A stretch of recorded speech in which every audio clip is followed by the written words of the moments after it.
What's up guys, Jamie here, Ability Offroad. We made it here to Cheela Plains Cattle Station at the end of our last video. We take the Polaris out onto the station and check out the incredible scenery it has to offer, which is amazing. Naf and Bradley go free camping and sleep under the stars, and we check out an old graveyard for mining haul pack trucks.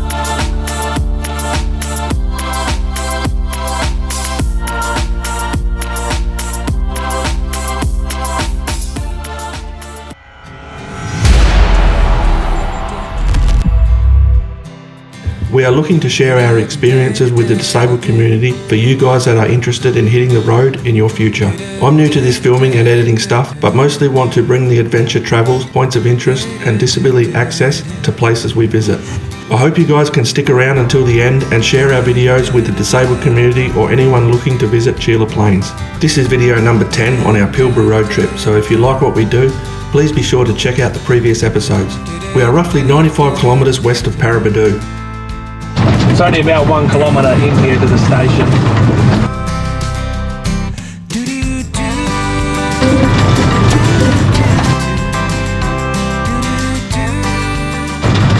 Doesn't look too busy.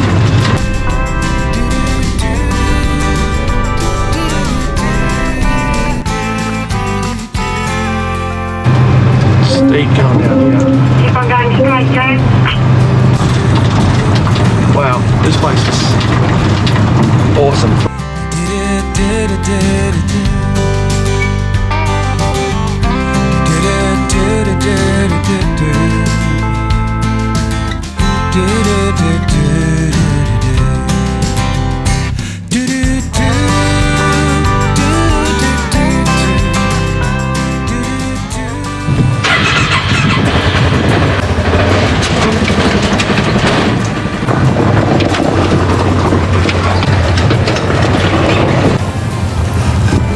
Naf unloads the Polaris and fills it up with fuel and checks the CB radio. The station is 500,000 acres and 70 kilometres across from one side to the other. There are designated four-wheel drive tracks and free camping spots. You just have to pick up a key at reception and a map if you want to go off exploring. I will always be on channel 27. Good dog. The Nyanyatara-Mungina Road runs right through the middle of the station. On day one, Naf and Bradley take the Polaris and cover the north side of the station with the self-guided four-wheel drive tracks and visit some old rock formations, a waterfall called the Wall, Muscle Pool and Beasley River Gorge. It's about an 80 kilometre round trip. There's a little bit of hiking involved, so I stayed back at camp. While they were up that way, they check out some free camp spots to camp on the second night. And on the third day, Naf and myself will cover the south side and take you to a cave and also to a lookout on the hill.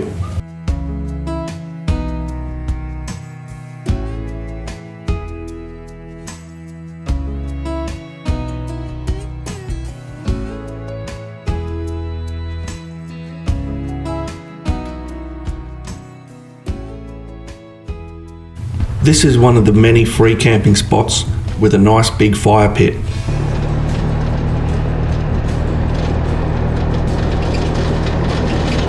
The boys take the walking trail down to the Wall. The Wall is a natural waterfall that does flow heavy after the rains. I'm pretty sure the pool at the bottom of the fall has water in it year round. It's a little bit stagnant to swim in at the moment. The natural formation is amazing. I wish I could have been able to get in there to check it out.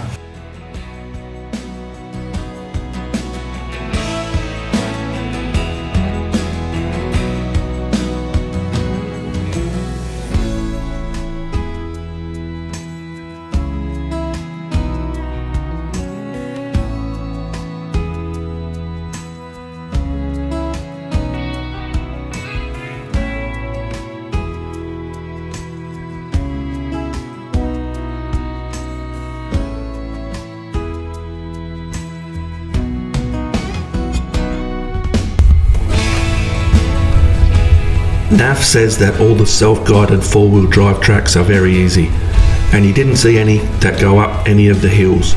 So in the dry, most of these tracks are doable in two-wheel drive vehicles. All the tracks go between the hills and gorges and through the riverbeds. Maybe there's some four-wheel drive tracks on top of the rugged hills, we are not sure.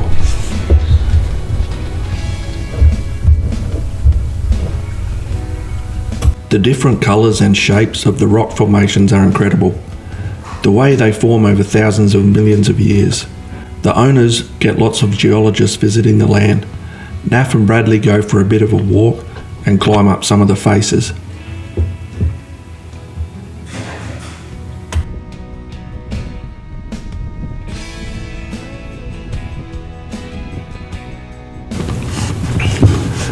This formation looks like the rocks are laying on their side. I wonder what makes it look like that. I guess we'll never know. Some of the outsides are super shiny and the inside's really jagged. There's no phone service out here and we only have a small antenna for the two-way on the Polaris, which only goes about 5 kilometres. They just say at reception before you leave, if you break down and are not back by 5 p.m, stay with the vehicle and on the main tracks for safety and someone will come and get you.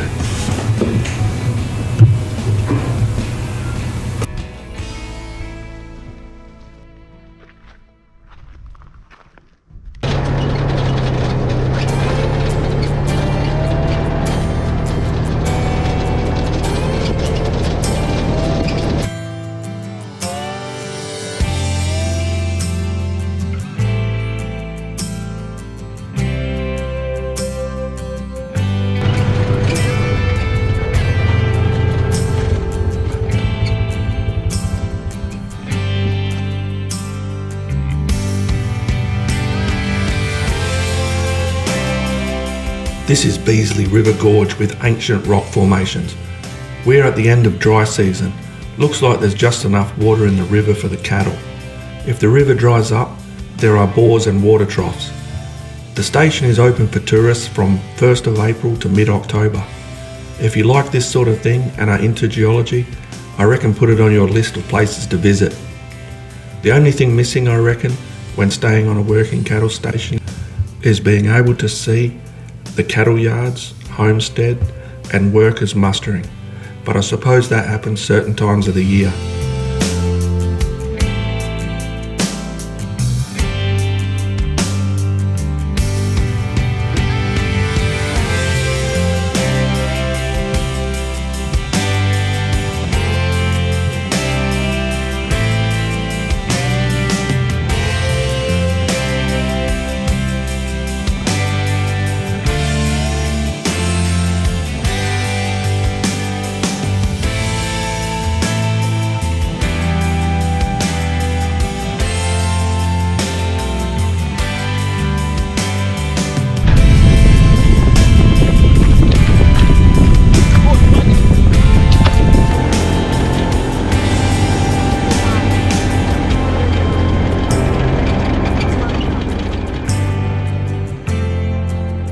The boys head back to camp.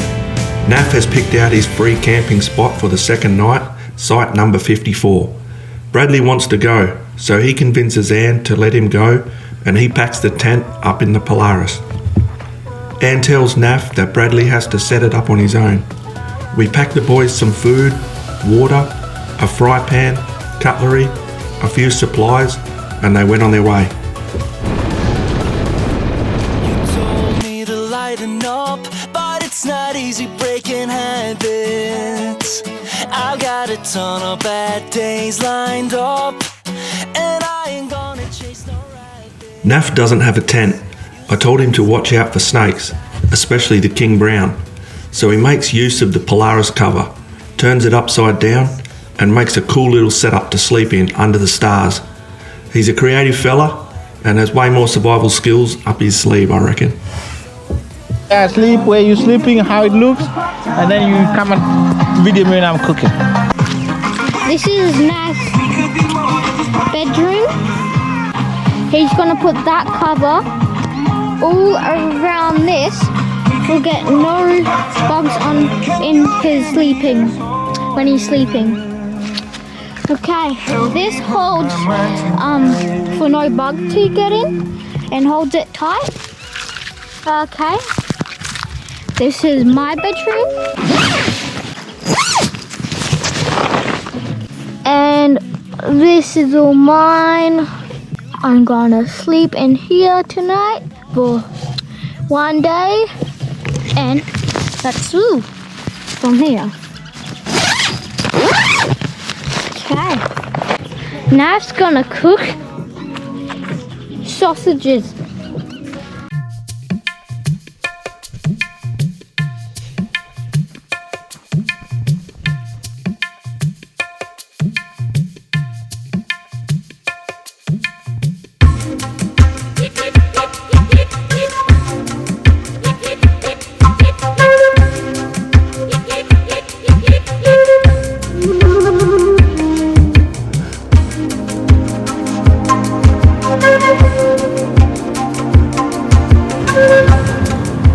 Naf mentions at night the cows came really close up to the camp. Their drinking spot is just on the gorge on the right side. He said the sounds mooing were echoed because it was so quiet and it's in the valley. I'm glad they had a good time and got to experience that. In the morning, they cook up some breakfast, get packed up and head back to the main campsite. Anne has me all ready to go to explore a little on the south side of the station where the plains are. Naf and I jump back in the Polaris, but first we get it all cleaned up, get rid of all the dust from the previous trips.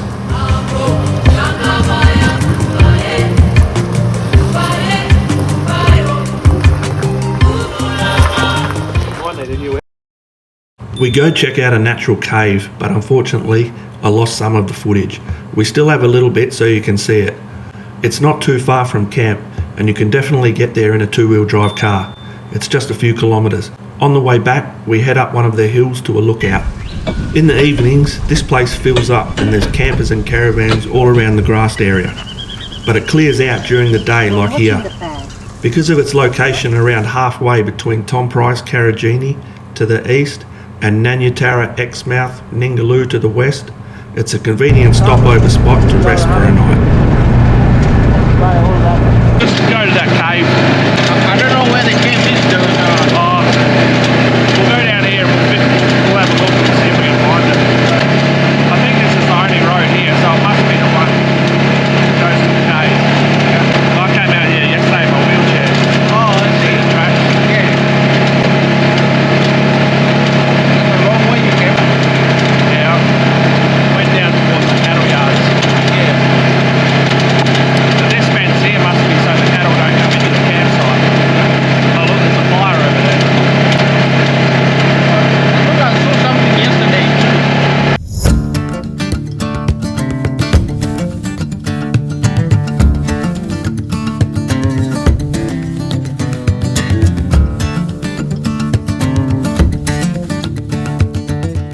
Where do you reckon the cave is? I would say down that way. Yeah, let's go this way. You got that map? No, I don't have that map. Cave, right.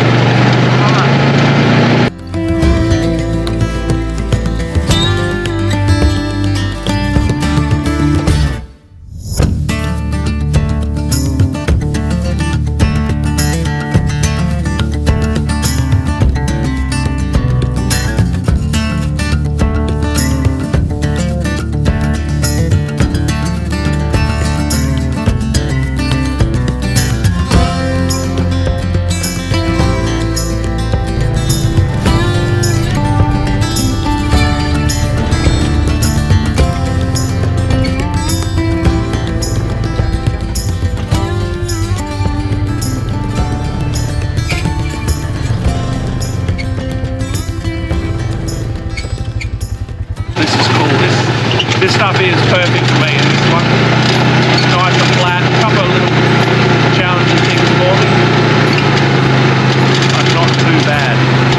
I haven't taken this joystick drive Polaris on any hills before without a companion in the driver's seat, and there's a little small rocky section ahead and a bit of a hill.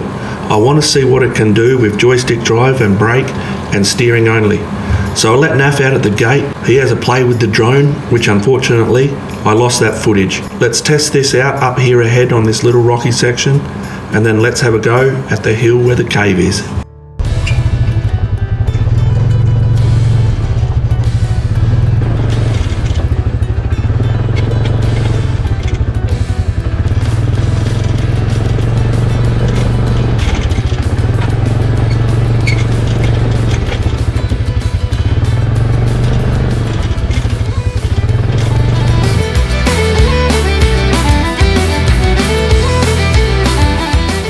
There has been cars up here, but it does say parking at the bottom. I would 100% park at the bottom and get out and walk if I could, but I really want to get up there and have a look inside. I won't go too close. I hope the owners understand. I'll have a go at getting up this hill with the joystick, but I don't think I'll make it, so I'll go back down and grab Naf, and he can drive me up there for safety. But you can see the cave up there.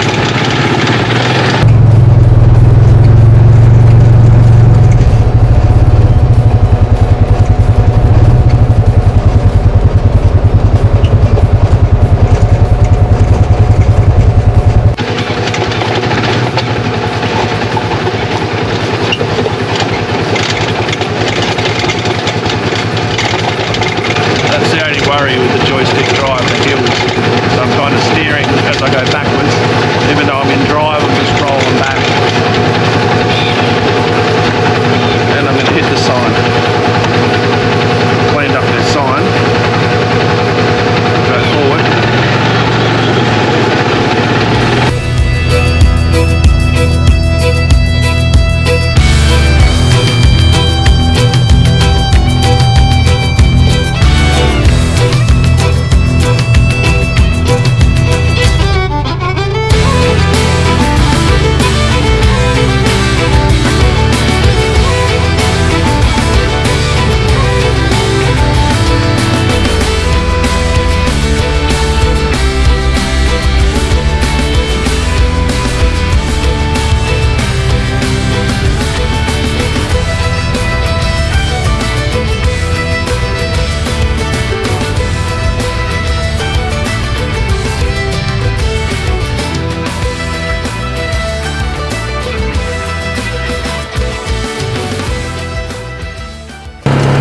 Have you been up here in this?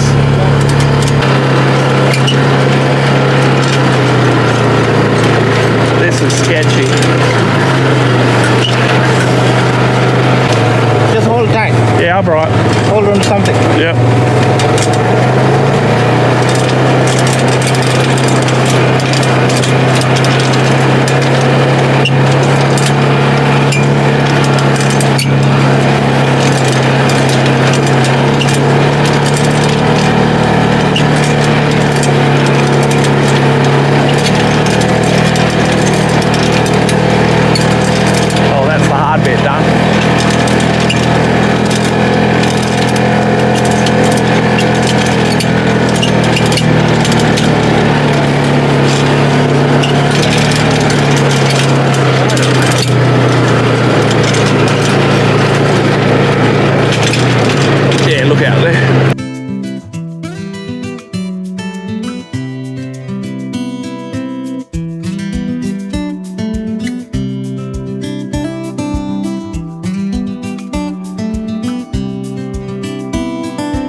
We head back to camp, get back in the wheelchair, and come back and check out these whole packs.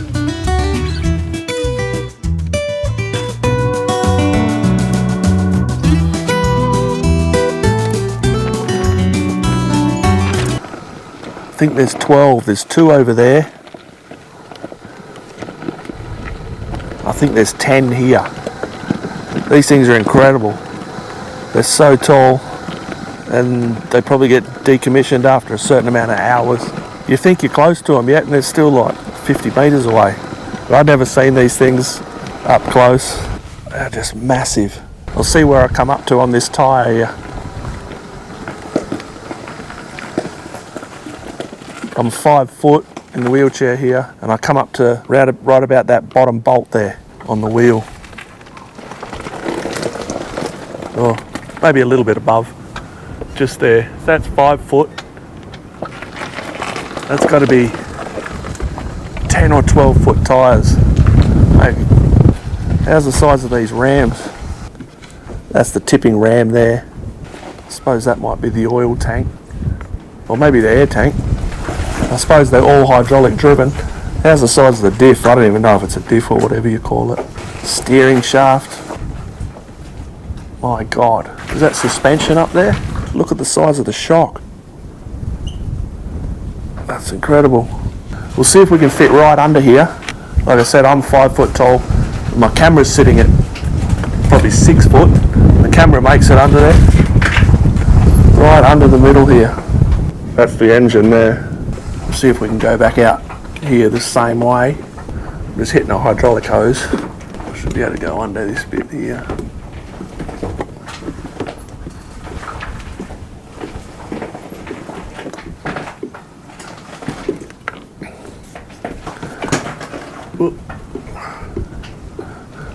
Right under the steering ram.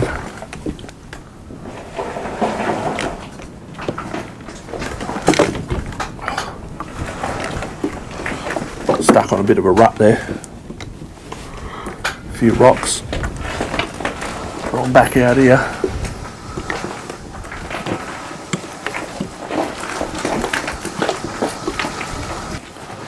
We'll go onto the front. Go onto the front of this one. Oh yeah, more hydraulic steering arms. Man, crazy, it makes you feel so small. I wonder if they're like scrap metal or... We later found out the owner, Robin, is storing these haul packs for an Indian company that purchased them at the start of 2020. Maybe they were going to resell them, ship them back to India, or sell for scrap metal. I assume transporting them alone would be hundreds of thousands of dollars anyway. They were cool to have a look at up close, and to me they really didn't look that old. We cruise on back to camp, and I think it's time for me to order a new set of rear tyres for the wheelchair. I thought they would make it through the trip, but the rubber is splitting and the rocks are getting caught inside the rubber. You can see here when we first left we had plenty of tread. I don't really like to hang around camp too much, and have racked up a few kilometres having a look around wherever we are. So the next stop at Tom Price, I think I'll get them shipped to the post office and pick them up from there. Just one more thing left to do here. I'll take you guys around camp and check out some accessibility, and in the morning we head towards Tom Price. One day I'll do a full caravan rig rundown, but here's a quick look at the shower area. You can see at the back of the shower is just a temporary curtain that hooks up to the roof and has to come off when I'm in the ceiling hoist. I didn't want to tow anything too long, and so everything I need is built in a small area. The shower starts right where the bed ends, so you get hoisted into the chair, then the curtain goes up. Take a shower, pull the curtain down, then into the wheelchair. There is a shower pan underneath that is sloped, but on top is 3mm aluminium checker plate with holes in it so it can be moved on the commode chair. It's fairly smooth because those things won't go over any bumps with your weight. While I'm showering, the electric wheelchair goes out onto this platform to allow enough room inside for support worker to do their thing. Also, you can see here that the sliding door is recessed into the frame, so it's a smooth transition outside, but I will get to doing a full explanation of everything with the caravan for you guys someday. I'll take you for a quick run around camp. This is the workshop, and there's a cafe out front as you come in the entrance. The ground is pretty rough for wheelchairs, and the rocks are pretty loose.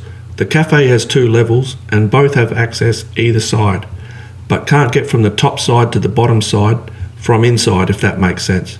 The reception is fine, nice and flat, but if you stick to the grassed area, it's all good. There's a cool old truck here, and they've made the tray into a stage for music and a nice undercover area for breakfast and lunch. Really nice big grassed area where the campers park around the outside, and a big kitchen in the middle. There's a big fire pit, and they put on burgers each night where you pay at reception during the day. Unfortunately, the bathrooms didn't have a ramp, and the doors are too narrow for a power chair, but hopefully they'll get that sorted out in the future. I hope to be back someday. Time to hit the road to Tom Price for 5 nights and look forward to climbing Mount Nameless.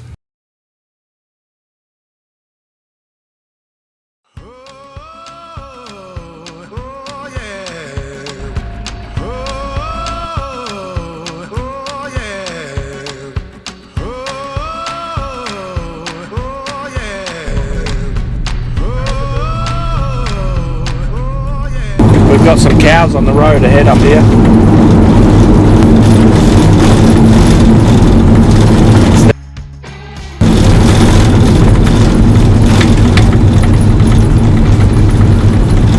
See what these guys are going to do.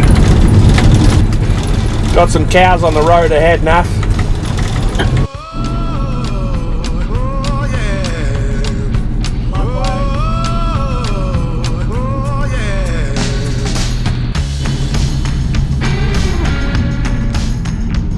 I've just had to pull over a little bit here. My right arm's getting sore. I think when I get to Tom Price, I am going to try and move this steering wheel a little bit.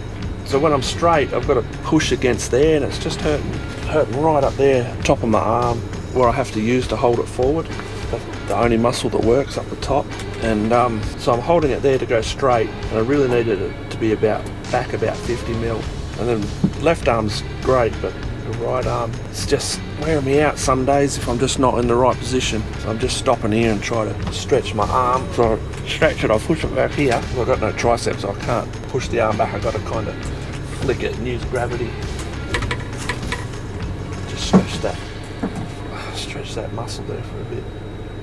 There's some cows on the road back there. It was pretty cool. They get to the road and then they slowly look right and look left. Couldn't believe it. And they see nothing coming, and then two of them walked across and the other two waited. And when I went through, I look in the rear vision mirror and they just mosey along the road. And you could see the tracks where they almost walk across there to get to the water. Or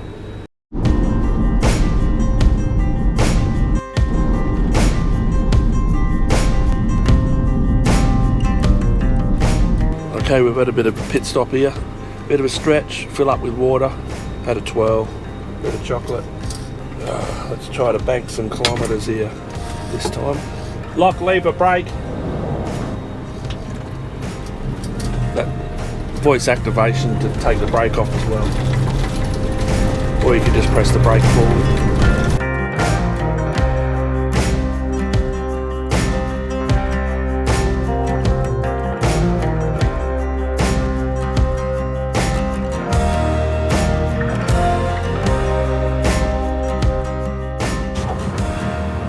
We roll into Tom Price and settle in for the week. I have to get the computer fixed and also pick up the new tyres for the wheelchair. The caravan park is at the base of Mount Nameless. The Aboriginal name of the mountain is, which means a place of rock wallabies. It's also not far from Karijini National Park, where we are headed after Tom Price.